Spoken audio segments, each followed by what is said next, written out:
The Peace Corps directly, I am directly on the Peace Corps website right now. I am on it right now. Diversity and inclusion.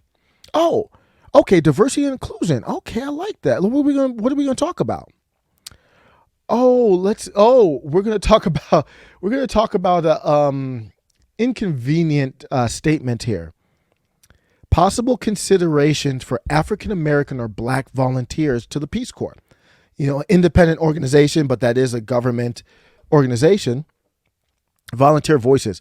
People of color face many challenges living in Ukraine. So we're going to talk about Ukraine a little bit. Many Black identitarians. You saw Maxine Waters, who just got shouted down in the streets. I was like, man, how are you going to be shouted down in the streets here with all these people struggling and not addressing it, and you are supporting money to Ukraine? So this is what Maxine Waters and all the Democrat establishment and every person you see with the Ukraine flag in their bio supports. The people of color face many challenges living in Ukraine. As a Peace Corps volunteer, however, African Americans will confront far more complicated issues. What type of issues? For modern parts of Ukraine, African Americans are part of the community and day-to-day life. Oh. However, there are many Ukrainians who have never seen a Black person before. Oh. Their understanding of African American culture is fueled by the media and African stereotypes. You will generate lots of interest and curious stares. Jesus Christ. So I guess we're learning why. I don't know. Maybe you should be proud to be an American. I don't know. Like, you talk about the history of systemic racism and all this stuff, man. They aren't even at the systemic racism part over there, man. They're at the overt racism. It's so bad that the government has to warn you. So these stares can make you uncomfortable and annoyed. Ukrainians' initial perception of you may be that you are from Africa. It may not.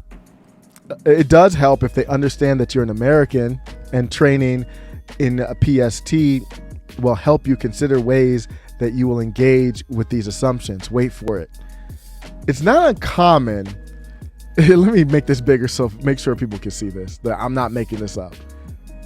However, it's not uncommon for Ukrainians, the same Ukraine that we were celebrating on 60 Minutes, and we want to send all this money to, all the Black identitarians, all the Black cabal in DC is like fully on board with. Forget about the Yahtzees and all that kind of stuff. Just from this standpoint, it's not uncommon for Ukrainians to refer to African Americans as N-word. Volunteers of color may be called a monkey or see children's game with blackface.